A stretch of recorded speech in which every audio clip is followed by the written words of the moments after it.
Hello everyone, welcome back to our channel. இந்த வீடியோவில் motion இன் அ straight லைனில் சிபிஎஸ்சி புக்கில் இருக்க எக்ஸாம் கொஷின் பார்க்க போகிறோம். வாங்க கொஷின்ஸை பார்க்கலாம். Example 3. A ball is thrown vertically upward with a velocity of 20 meter per second. நம்ம top of a multi storey building. Okay, ஒரு பெரிய பில்டிங் இருக்குது. அங்கேருந்து நீங்கள் என்ன பண்ணுறீங்க, பில்டிங் மேலே ஏறி பந்து இப்படி தூக்கி மேலே ஏறிறீங்க, சரிங்களா? Vertically upward. ஓகே, ஸோ மேலே கரெக்டாக 90 டிகிரி இப்படி ஏறிறீங்க. The height of the point from where the ball is thrown is 25 meter from the ground. So இந்த மாதிரி கொஷின் பார்க்குறதுக்கு மேபி ரொம்ப காம்ப்ளெக்ஸாக இருக்கலாம். இனிஷியல் ஸ்டேஜில் இருக்கீங்க அப்படின்னு சொன்னால் கவலைப்பட வேண்டாம். ஒரு டயக்ராம் வரைஞ்சிக்கோ. சரி, இதான் சார் அந்த பில்டிங். இந்த பில்டிங்கோட ஹைட் எவ்வளோ? 25 மீட்டர். இந்த பில்டிங்லேருந்து நீங்கள் என்ன பண்ணுறீங்க, ஒரு பால் எடுத்து 20 மீட்டர் பர் செகண்ட் ஸ்பீடில் மேலே தூக்கி போடுறீங்க. ஓகே, அந்த பால் அப்படியே மேலே போய்கிட்டே இருக்குமான்னு கேட்டால் இல்லை. கொஞ்சம் நேரத்துக்கு அப்புறம் இந்த பால் தாண்டி என்ன ஆக போகுது, கீழே இறங்கி வந்துட போகுது. அப்போ பால் கீழே இறங்கி வரும். நான் திரும்பி கோடு வந்து அங்கேயே போட வேணாங்கிறதுனால கொஞ்சம் கர்வ் பண்ணி காட்டுறேன். இல்லைன்னா நல்லா பாரு, பால் இப்படி மேலே போச்சா அடுத்து பால் கீழே வந்துடும். ஓகேவா? ஸோ நான் 2D மோஷன் பற்றி பேசல. நான் கோடு போட்ட கோடு மேலே திரும்பி ஒரு கோடு போட்டால் உங்களுக்கு கன்ஃபியூஷன் ஆயிரும். அதனால கொஞ்சம் தள்ளி போட்டிருக்கேன். ஸோ பால் மேலே போகுது, அடுத்து பால் கீழே வருது. என்ன கேட்குறாங்க, how high will the ball rise? Ball எவ்வளோ ஹைட்டுக்கு மேலே போக போகுது? ஸோ ஆல்ரெடி 25 மீட்டர் தூரத்தில் இருக்குது. இப்போ எவ்வளோ ஹைட்டுக்கு மேலே போக போகுது? இது எல்லாமே பார்த்தீங்கன்னா மோஷன் அண்ட் கிராவிட்டி ரொம்ப கஷ்டம்லாம் கிடையாது. Equation of motions and gravity தெரிஞ்சால் நீங்கள் ஈஸியாக இந்த கொஷின் சால்வ் பண்ணலாம். I think next example question அதுன்னு நினைக்கிறேன். Yes, so discuss the motion of object under free fall. So 4வது எக்ஸாம்பிளில் நான் என்னென்ன ஈக்குவேஷன் எழுதி போடுறேன்னா அதை வேணால் நீங்கள் பார்த்துட்டு கூட வாங்க. ஓகே, இல்லைன்னா சொல்லிடுவோம். இங்கே பாரு, v is equal to u plus at. இதில் பார்த்தீங்கன்னா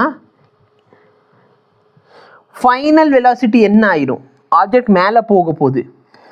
ஆப்ஜெக்ட் நான் தூக்கி மேலே போடுறேன்னா இங்கேருந்து ஆப்ஜெக்ட் வெலாசிட்டி மேலே போய்கிட்டே இருக்கப்போ வெலாசிட்டி குறைஞ்சிக்கிட்டே போகும். டாப் பாயிண்டில் வெலாசிட்டி என்ன ஆயிரும், 0. அதனால தான் அதுக்கு மேலே அது என்ன ஆகுது, கீழே வருது. அப்போ இந்த வெலாசிட்டி 0 ஆயிடுச்சுன்னா நான் u இஸ் ஈக்குவல் டு ஜிடின்னு போட்டுக்கிறேன். நிறைய பேர் கன்ஃபியூஷன் இருக்கும், சார் மைனஸ் ஏன் போடல? ஏன்னா ஏவோட வேல்யூவில் ஒரு மைனஸ் இருக்கும், சரியா? ஏவோட வேல்யூ என்னன்னா மைனஸ் ஜி. ஒரு ஸ்டெப் வேணால் எழுதிடுறேன் கன்ஃபியூஷன் தீர்க்கிறதுக்கு. ஏவோட வேல்யூ மைனஸ் ஜி. அப்போ இதுக்கு மேலே நான் சிம்பிளிஃபை பண்ணால் u இஸ் ஈக்குவல் டு ஜிடியா. அப்போ என்கிட்ட டைம் கேட்குறானா இல்லை ஹைட் கேட்குறாங்க? சரி, டைமோட வேல்யூ என்னன்னா u பை ஜி. இப்போ 2வது ஈக்குவேஷன் யூஸ் பண்ணு.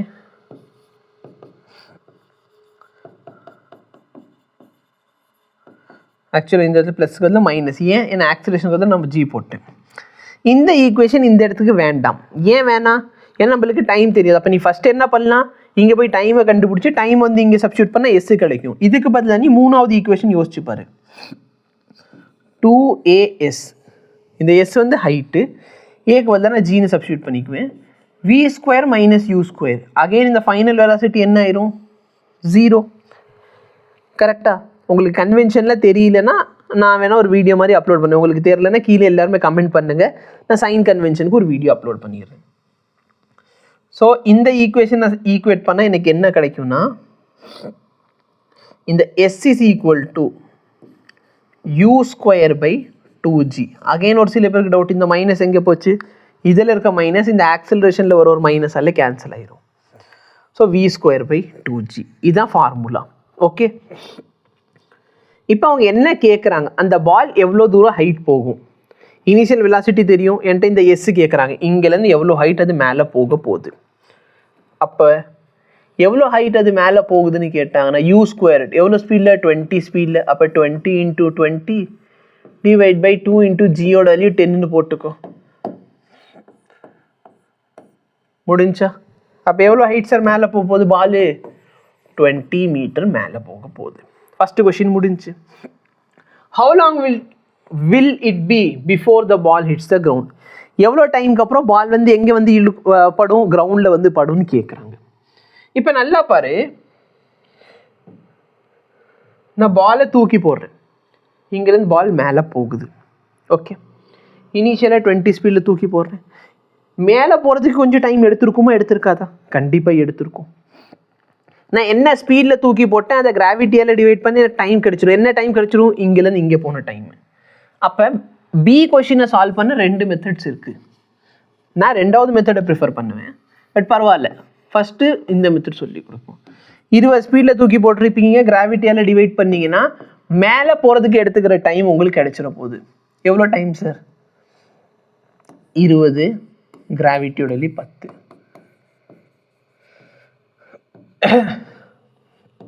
2 செகண்டில் பால் வந்து என்ன ஆகுது?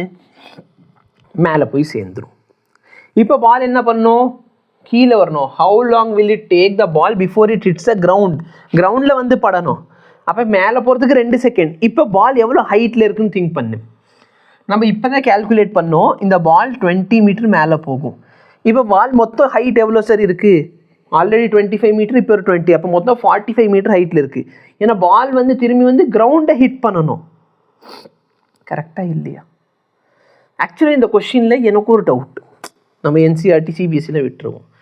நான் நேராக தூக்கி போட்டேன்னா அந்த பால் வந்து நேராக போயிட்டு திரும்பி இங்கே தானே வந்திருக்கணும், பில்டிங் டாப்பில் வந்திருக்கணும். அந்த பால் எப்படி கிரவுண்டில் போய் ஹிட் பண்ணுச்சு? இதுக்கான ஆன்சர் யாருக்காச்சும் தெரிஞ்சு எனக்கு சொல்லுங்கள். இல்லை அப்படின்னா நான் என்ன பண்ணியிருக்கேன்? பில்டிங்கோட டாப்பில் நிற்கிற, பில்டிங்கோட எஜ் இங்கே இருக்குன்னா பந்தை இந்த இடத்துல வச்சு இப்படி தூக்கி போட்டிருந்தா அது கீழே போயிருக்கும். கரெக்டாக இல்லையா? ஆனால் பில்டிங்கோட எஜ்ஜில் நின்று கையை வெளியே வச்சு தூக்கி போடுறீங்கன்னு சொல்லவே இல்லை. அவன் என்ன சொல்கிற? வெர்டிகலி மேலே தூக்கி போடுறீங்க. அப்போ நான் ஒரு ஆப்ஜெக்ட் வெர்டிகலி மேலே தூக்கி போட்டேன்னா அந்த ஆப்ஜெக்ட் மேலே போயிட்டு அப்படியே கீழே இங்கே தானே வந்திருக்கும். அப்போ நான் பில்டிங்கோட டாப்லேருந்து தூக்கி போடுறேன், ஒரு ஆப்ஜெக்ட் மேலே போயிட்டு திரும்பி அந்த பில்டிங் டாப்க்கு வந்திருக்கும். எப்படி கிரவுண்டுக்கு போச்சு? எனக்கு ஒரு டவுட்டு. நான் கேட்டேன், பதில் தெரிஞ்சால் சொல்லு. அப்போ மேபி என்னவா இருக்கும்? பில்டிங்கோட எஜ்ஜில் கையை வச்சு இப்படி நில்லுங்க, பந்து எப்படி தூக்கி போடுங்க 20 ஸ்பீடில், அந்த பந்து திரும்பி கீழே போக போகுது. பில்டிங்கில் வரது கரெக்டாக இல்லை. இங்கே கை வச்சுருந்தோம்னா அதே லெவலில் கீழே போகுது. சார் நான் கையை வச்சுருந்த பந்தை பிடிச்சுன்னு சொல்லக்கூடாது. ஓகே, ஸோ இங்கே 45. இப்போ நல்லா பாரு, எனக்கு டிஸ்டன்ஸ் என்னதுக்கு கேட்குறான்? டைம் கேட்குறான். ஹைட் எவ்வளோ கொடுத்துட்டாங்க? 45 மீட்டர். கரெக்டாக இல்லையா? ஏன்னா மொத்தம் ஹைட் 45 மீட்டர். இப்போ 45 மீட்டர் வரதுக்கு எவ்வளோ டைம் ஆக போகுது? இனிஷியலாக இந்த பாயிண்ட்ல இப்போ வெலாசிட்டி என்ன இருக்கும்? இந்த பாயிண்ட்ல டாப் பாயிண்ட்லேயே வெலாசிட்டி என்ன இருக்கும்? 0. ஏன்னா ஆப்ஜெக்ட் தூக்கி மேலே போகுதுன்னா வெலாசிட்டி குறைஞ்சிக்கிட்டே போகும். டாப் பாயிண்ட்ல வெலாசிட்டி 0, அதுக்கு மேலே ஆப்ஜெக்ட் கீழே வர ஆரம்பிச்சிடும். அப்போ டாப் பாயிண்ட்ல வெலாசிட்டி 0. நான் இந்த ஈக்குவேஷனை யூஸ் பண்ணால்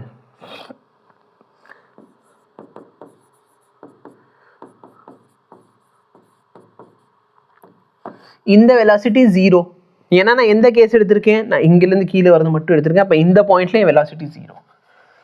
எஸ் எவ்வளோ சார்? 45.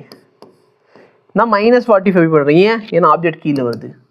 -12 ஜியோட value 10 t². இதை மல்டிப்ளை பண்ண 90 ஆயிரும். இதை வந்து 90 10ஆல் divide பண்ணிக்கிட்டிங்கன்னா 90/10 which is equal to t². அதோட வேல்யூ 9 வருமா? அப்போ டீயோட வேல்யூ என்ன ஆயிடுச்சு? 3 செகண்ட். அப்போ மேலே போகிறதுக்கு 2 செகண்ட், கீழே வரதுக்கு 3 செகண்ட். என் லெக்சரில் அட்டென்ட் பண்ணியிருக்கீங்கன்னா இதில் நான் ஷார்ட்கட்லேயே சொல்லி கொடுத்துருப்பேன். 20 ஸ்பீடில் தூக்கி போட்டால் 2 செகண்டில் மேலே போகும். மொத்தம் ஹைட் எவ்வளோ? 45 மீட்டர். 45 மீட்டர் வந்து ஹைட்டாக இருந்துச்சுன்னா கீழே வரதுக்கு எவ்வளோ டைம் சார் ஆகும்?